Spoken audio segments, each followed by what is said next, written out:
कक्षा 9वीं के सभी विद्यार्थी ध्यान दें। जैसा कि मैंने आपको बताया है, 9 दिसंबर के दिन हिंदी का आपका जो पेपर होने वाला है, उसके लिए मैं आपको कुछ ऐसे प्रश्न देने वाली हूँ 3 सेटों के माध्यम से। मैंने आपको बताया था कि 3 सेट हम पढ़ेंगे, सेट ए, सेट बी और सेट सी।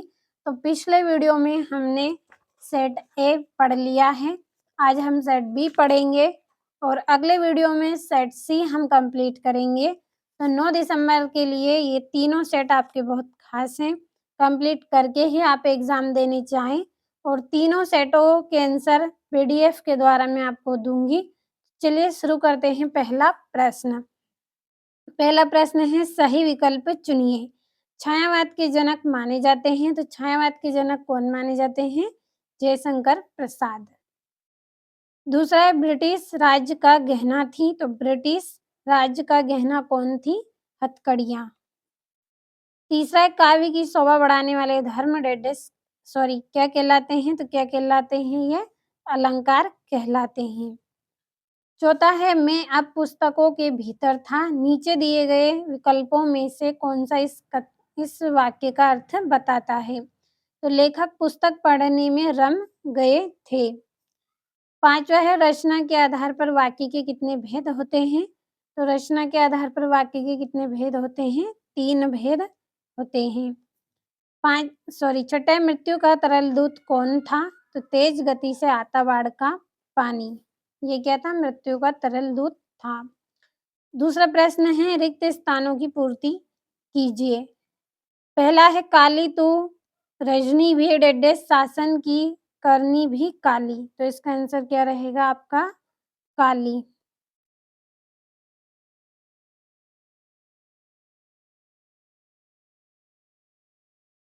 दूसरा है श्रृंगार रस का स्थायी भाव डेडे से, तो श्रृंगार रस का स्थायी भाव क्या है? रति।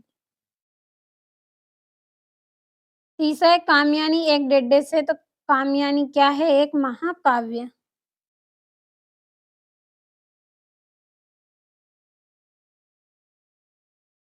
चौथे रिक्त स्थान की ओर बढ़ते हैं।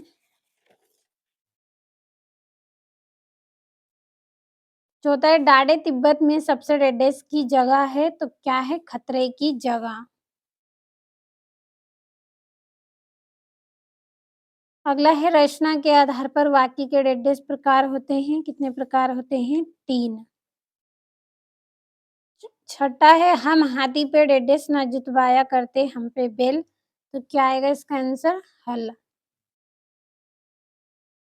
तीसरा प्रश्न है सही जोड़ी बनाइए। पहली जोड़ी है लह लह पालक, तो इसकी जोड़ी रहेगी आपकी महम महम धनिया। महा महा धनिया आएगा इसका। दूसरा है 24 मात्राओं का छंद, कौन सा छंद है? दोहा। तीसरा है डाडे, तो डाडे का क्या आएगा? तिब्बत। चौथी है झुरी का साला, तो इसका आंसर रहेगा आपका गया। पांचवा है मात्र ही भर, तो ये क्या है? निपात शब्द है। और छठा है रीढ़ की हड्डी, तो ये जगदीश चंद्र माथुर। जोड़ियां हो गई आपकी। अगला प्रश्न सत्य असत्य लिखिए। पहला है गोपी श्री कृष्ण की तरह मोर पंख का मुकुट धारण करने को तैयार नहीं है, तो इसका आंसर रहेगा आपका सत्य। अगला है अस्थिर मनोविकार स्थायी भाव कहलाते हैं, तो ये आपका सत्य रहेगा। तीसरा है हीरा और मोती गया के बेल थे, तो ये भी आपका सत्य रहेगा। चौथा है सूर्य का तत्सम चंद्रमा है, तो ये भी असत्य है। और लेखिका मृदुला गर्ग की परदादी लीक पर ही चलती थी, तो ये आपका सत्य रहेगा।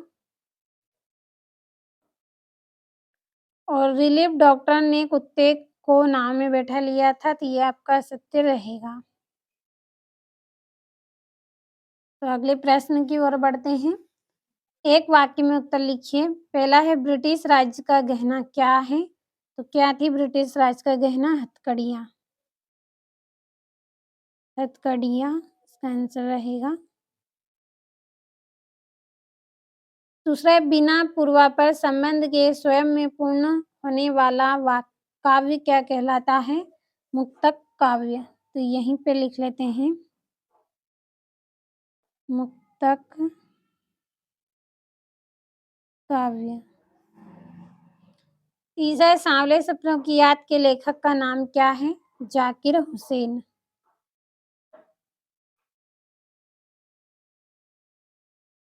जाकिर हुसैन आएगा इसका आंसर। और पंचामृत में कौन-सा समास है? तो द्विगु समास है।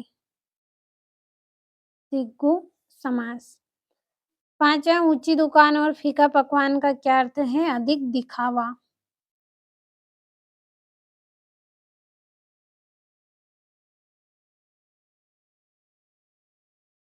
छठा है आपके पाठ्यक्रम में फणीश्वर नाथ रेणु की रचना कौन-सी है?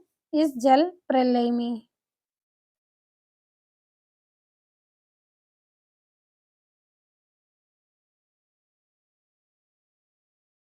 ये इनकी रचना है। और ये यहाँ पे आपके 2-2 नंबर के प्रश्न हैं। इन प्रश्नों के आंसर की पीडीएफ अगर आप लेना चाहते हैं, तो वीडियो के डिस्क्रिप्शन में आपको नंबर दिए जाएँगे, कॉल कर लीजिएगा, पीडीएफ आपको मिल जाएगी। और ये यहाँ से आप स्क्रीनशॉट लेते चलना है आपको। और ये 17वां 18वां प्रश्न है आपका। तो आपके पास समय कम है, जल्दी-जल्दी आप कंप्लीट करें इनको।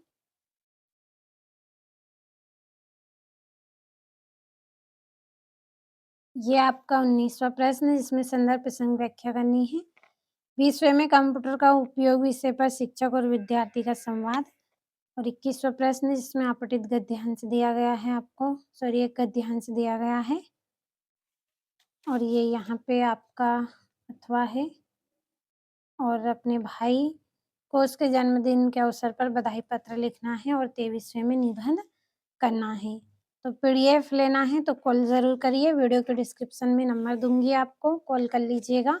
और जैसा कि मैंने आपको बताया है कि सेट बी मैंने आज आपको इस वीडियो में कंप्लीट कराया है। पिछले वीडियो में सेट ए हमने पढ़ लिया है। अगले वीडियो में मैं आपको सेट सी बताऊँगी। तो अगर आपको अर्धवार्षिक परीक्षा में 75 में से 70 अंक लाना है हिंदी में, तो तीनों सेटों को आप पढ़ के ज़रूर जाएँ। तो जब तक आप सेट ए बी कंप्लीट करिए, अगले वीडियो में सेट सी हम पढ़ेंगे।